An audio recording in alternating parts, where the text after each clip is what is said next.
And the next thing that we did as a commission was to sponsor the Day of History that had been done for many years, was for Tony Jewell to come and talk about the bridge. And he had already nominated the bridge for the 10 most endangered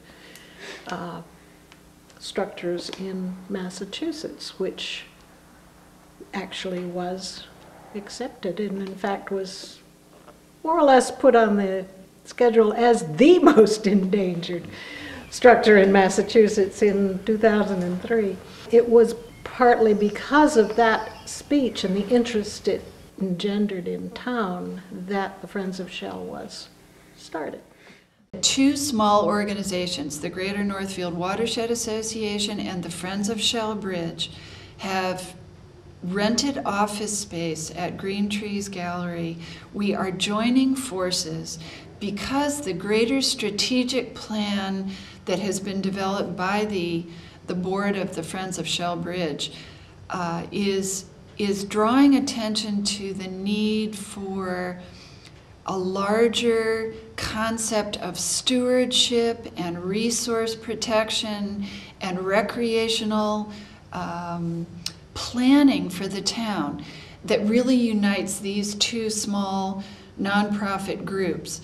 So yes, we are beginning to recognize that a lot of us that are committed to both preserving the environment in town and also preserving the Schell Bridge have a lot in common and want to work together on a vision, a plan, and a vision for the future of the town. So this is where I have come in. I've been hired to be an executive director for both organizations.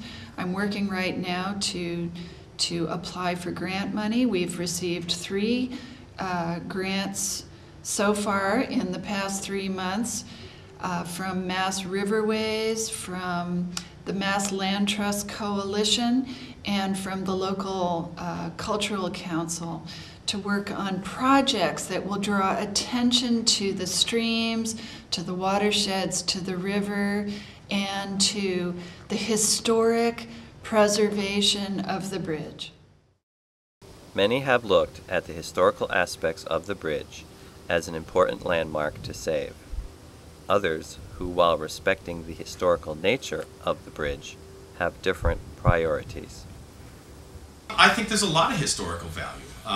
My biggest issue, and again I can just sort of speak off the cuff right now, is that my biggest issue is that we have a lot of bigger things I think in this community to take care of. One of which is the Pioneer Regional High School. We have a relatively new, refinished high school, but like anything, it needs to be taken care of. And for the past 5 years, we have tried to pass warrant articles to maintain the current building as it is, and those do not get passed. And it seems ridiculous that we're trying to spend all this time and energy on something that is falling apart when we can't even spend the time and energy to take something that's literally brand new. You know, it's like taking care of a shed that's falling apart at the outside when you have a new house where the roof needs to be fixed. Seems and again, all the power to these people, but I wish that they would put more energy into the things that need to be taken care of, which is one, high school, the elementaries. I spent a lot of time in the rec commission. The fields out behind the elementary school need to be taken care of. We don't have the resources to do that. We don't have the volunteers to do that. You know, that is my biggest issue. If they want to spend time and energy, let's put it to things that are more current than stuff that is, you know, decades old. And, you know, somebody has said needs to be taken down.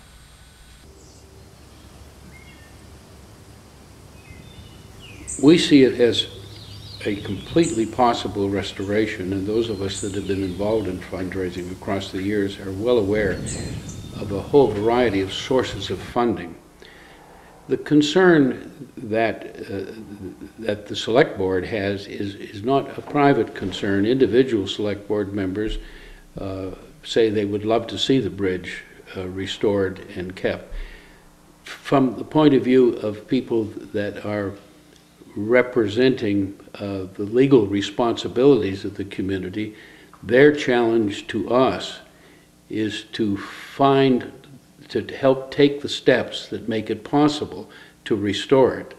It isn't that people in the community want the bridge torn down. It's the concern that they have about how do we do this? What are the incremental steps taken to save the bridge? And we're in that process, and we're very optimistic because we are well aware of the support and the encouragement that we have.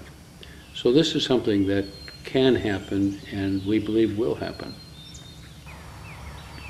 Northfield Town Meeting in 86 or 87 passed an article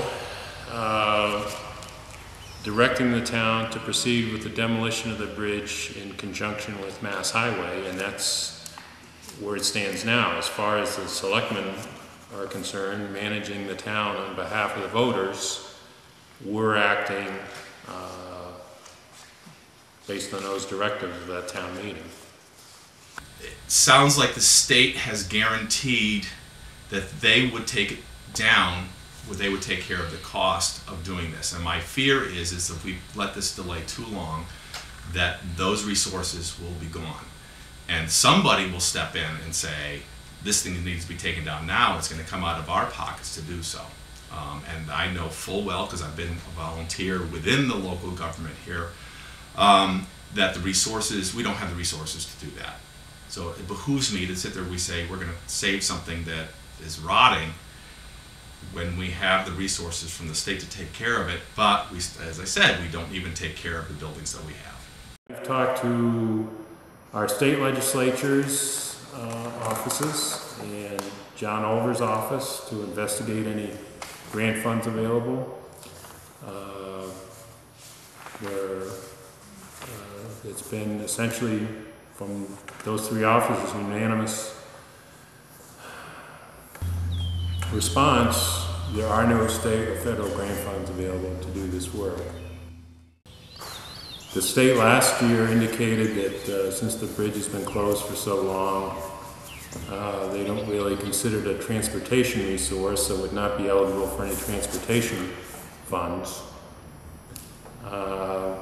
So it's just a difficult situation where there are no state or federal funds available to do it.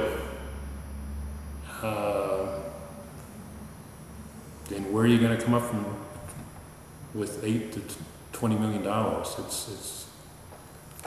It's a difficult situation, but it's just not there.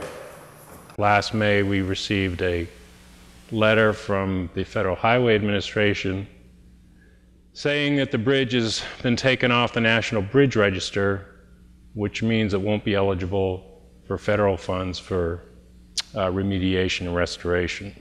It is currently not on the books for the Mass Highway to demolish. They don't want to demolish it either because it would cost them a great deal to take it down. Currently, Mass Highway is committed to taking down the bridge in agreement with the 1986 town meeting vote. The cost for demolishing the bridge is estimated between $1 and $2 million. If the town opts out of that agreement with Mass Highway, they incur the financial risk should the bridge have to be taken down or should it fall down. It's a significant cost. If you assume on the lower end, the cost to demolish the bridge will be, say, $1.2 million financed over 5 years of 5%, that would result in an increase to the tax rate of $1, which means for a $200,000 home, that would be $200 a year for 5 years. The cost to remediate or restore the bridge has been estimated at between 10 on the low end and 25 million on the high end. Obviously a very significant cost which the town would have difficulty financing over whatever period.